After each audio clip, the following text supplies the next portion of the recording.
வணக்கம். சிறுநீரில் விந்து கலந்து வர்றதுனால உடல் பலகீனமாயிடுமா? இது ஒரு முக்கியமான கேள்வி. இதுதான் இளைஞர்களை ரொம்ப நடுங்க வைக்கக்கூடிய ஒரு விஷயம். இது ஆங்கிலத்தில் டாட் சிண்ட்ரோம் அப்படின்னு சொல்லுவாங்க. முக்கியமாக இந்த இந்தியா, பாகிஸ்தான் இந்த ஏரியாக்களில் தான் இது ரொம்ப அதிகம். இந்தியன் டாய்லெட்னு சொல்லுவோம். குத்த வச்சு உட்கார்ற மாதிரி உட்கார்ற அந்த வழக்கம் இருக்கிற இடங்களில் தான் இது ரொம்ப அதிகம். டாய்லெட்டில் உட்காந்துட்டு ரொம்ப முக்கும்போது ப்ராஸ்டேட் என்ற சுரப்பி மேலேருந்து கொஞ்சம் ப்ரெஷர் கொடுக்குறீங்க. உங்கள் வெயிட்டு ஃபுல்லாக குதிகாலில் இருக்குது. அந்த ப்ராஸ்டேட் அழுத்தப்பட்டு அதுலேருந்து ஒரு சின்ன பிட்டு வரும்.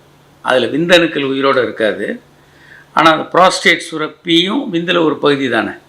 ஒரு 45-50% விந்தினுடைய பகுதி ப்ராஸ்டேட் சுரப்பிலேருந்து வருது. அந்த ஒரு சின்ன பிட்டு அதுலேருந்து வரும். ப்ராஸ்டேட் அழுத்தப்படுறதுனால இது யூரின் போய்கிட்டே இருக்கும். டக்குன்னு ஒரு சின்ன பிட்டு வர்ற மாதிரி இருக்கும். பெரும்பாலான ஆண்கள் திகிலாயிடுவாங்க. எனக்கு வீரியமே சிறுநீரில் போகுது. பழைய போலி டாக்டர்களும் தத்துவமே இன்மையா, யூரினில் வீரியம் போயிடுதா, இந்த மாதிரி அதை பில்டப் பண்ணி வேறு சொல்லிடுவாங்க. இது டாட் சிண்ட்ரோம்னு சொல்லுவோம்.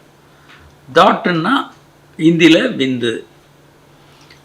இது ப்ரெஷர் கொடுக்கறதுனால வர்றது, வேறு எந்த காரணமும் இல்லை. இதில் ஏதாவது சத்தெல்லாம் போயிடுமா? ஒன்றுமே போகாது.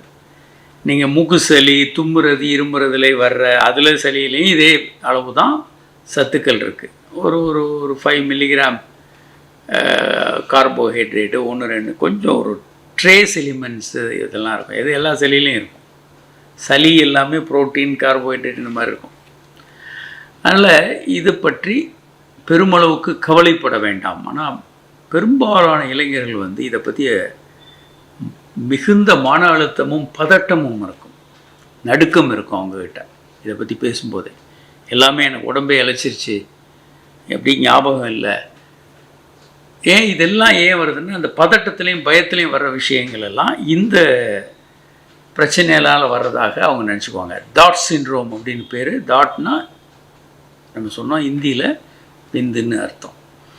இதில் எந்த விதமான பாதிப்புக்கும் ஏற்படாது. நீங்கள் வேண்டாம் அப்படின்னு நினச்சிங்கன்னா வெஸ்டர்ன் டாய்லெட் யூஸ் பண்ணுங்கள். தண்ணி நிறைய குடிச்சிட்டு நல்லா மோஷன் வந்த பிறகு போய் உட்காருங்க. இந்த மாதிரி வராது. ப்ரெஷர் கொடுத்தா தான் வரும். நம்பர் 2, இல்லை எனக்கு தூக்கமே இருக்காது. சில இளைஞர்கள் ரொம்ப பயந்து போயிருப்பாங்க. நம்ம என்ன சொன்னாலும் கேட்க மாட்டாங்க.